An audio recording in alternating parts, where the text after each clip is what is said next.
Arsenal 1, Fulham 0, job done. Welcome back to the Rory Talks Arsenal YouTube channel. It's a good day. We're top of the league, and we had to sweat it for a little bit at the end of the game. So much added time in that game, but we got the job done. We're going to talk about it. Before we do, if I could just ask you to subscribe. We're on the way to 25,000 subscribers. If you could like the video and in the comment section, do the hype thing. I don't know what it is still, but please do it as we get into it. Look, we got out of there. We got out of there, and I will not take that for granted. This is a ground we had not won at since 22-23. We had problems with it. We have problems playing against Marco Silva, and we needed to beat them today. You know, they were a depleted side with a number of injuries. Of course, we've got our injuries too, but we needed to take advantage of that, and we did it. And look, the lineup, we'll start with that.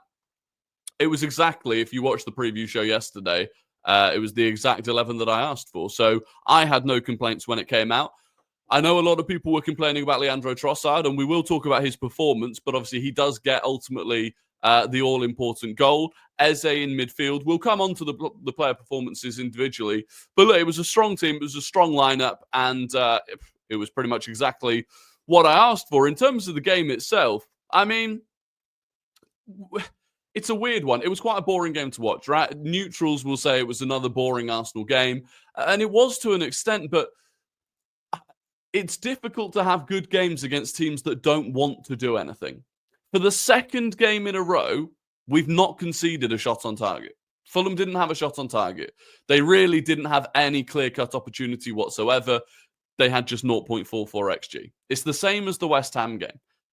And that is, yes, down to our defending, which is unbelievable. But also, it's down to them not having a go. Like, they're not having a go at us. And that makes it then difficult to play against them. And we did in the first half, I would say, struggle at times to sort of break through that Fulham sort of mid-block. We were struggling to get through. Basically, Josh King was dropping in. Iwobi was dropping in. And we were struggling to get through the front three. There were a lot of times where we were passing it and not really going anywhere. And I do think that took a lot out of the Fulham team. You know, I think late on in the game, if you actually think back now, it was 1-0 going into 9 minutes of additional time. They actually had one chance where I think it was Raul Jimenez got to the byline, pulled it back, and like no one was in the box. And the reason was they were all knackered. They were physically exhausted from what they had done for the first sort of 60, 70 minutes, at least until we scored. But it did make it very difficult. And Marco Silva is very good at doing this. Like I said, it's not an easy matchup for Arteta. Similar to Unai Emery, certain other managers that Arteta has struggled against. And, you know, that was why it was such a good thing that we came out of it with the 3 points. But I thought that first half, we scored the goal with Calafiori. What a goal, by the way, from Ricardo Calafiori. The finish on that was unbelievable. And really, he was our most threatening player in that first half. You know, I'm thinking that the goal that he scores, had a shot with his right foot that was sending towards the bottom corner, had that volley with his left foot. And I enjoyed his first half performance, as I did with Saka. Saka was really our biggest threat in terms of any of our attacking players. But you get to half time, if you look at the first half stats, we hadn't created a huge amount. You know, we'd had 8 shots, they'd had 6. We'd only had that one shot on target with not a huge amount of XG. And it was a little bit worrying. It was a little bit worrying because thinking if we don't break the deadlock, you know, and we've seen it against Fulham before, they go up the other end with one chance, they score it, and suddenly it's another bad result at Craven Cottage. But we came out second half, and again, I thought we looked solid.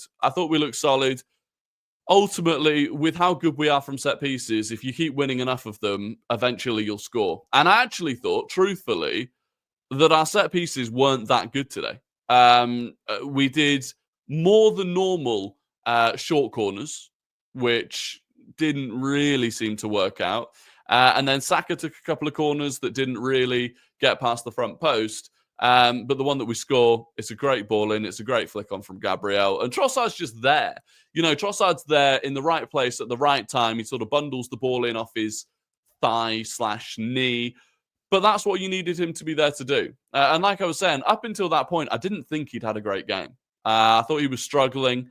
And nothing was coming off for him, you know. And we've said this a lot. When Trossard starts games, he's a different player and not as good a player. But ultimately, he got the goal, and that was kind of it. You know, once we got the goal, we had a few more chances. I mean, Saka wins the penalty, right? We'll talk about the penalty.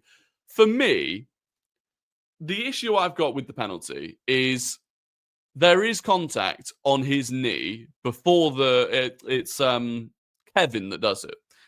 There's contact on his knee before he wins the ball. Like, undoubtedly. There is contact on Saka's knee, then he wins the ball. Now, is that clear and obvious then? Arguably, he's gone through Saka to win the ball.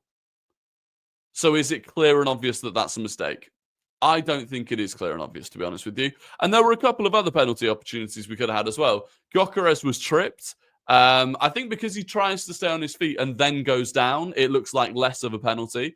There was also a moment where Gyökeres was held back. And again, he kind of just drops straight down, which maybe he didn't sell it very well. But there were other opportunities. And in terms of big opportunities we had to score, there was a moment Gyökeres spinned the centre-back, gets a shot away, Leno saves it. Martinelli on the rebound should have scored.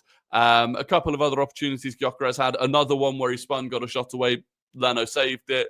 Another one on his left foot that he blazed over the bar. So there were opportunities there. I mean, we created just under 2 XG with a fair amount of that coming in the second half. But ultimately, we win the game because of these. We win the game because... Actually, no, I'll include Rice and Zubimendi in this. Again, ignore player ratings on these things because Zubimendi, I thought, had a really, really tidy game once again.